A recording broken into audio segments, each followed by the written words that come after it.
Open Photoshop and click in File and New, and we have a new look on screen. Pixels, but we convert into inches, and 4 by 4 for height and for width.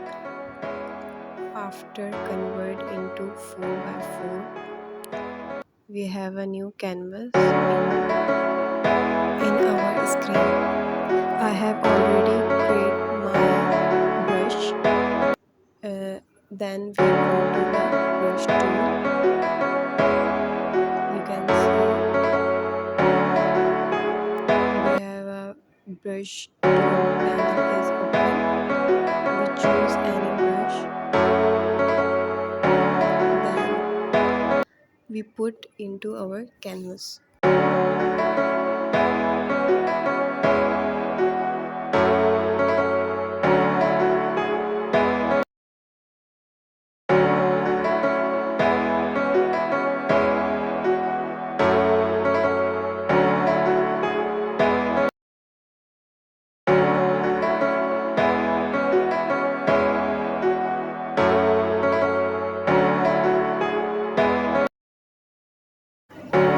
Now this pattern we save into a defined pattern.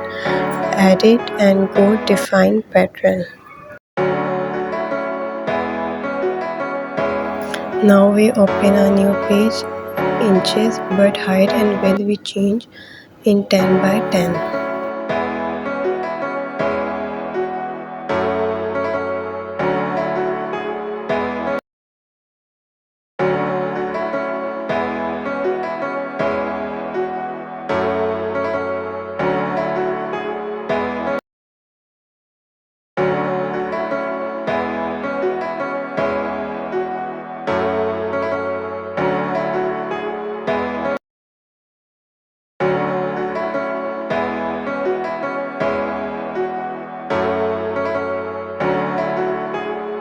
Finally, we did it.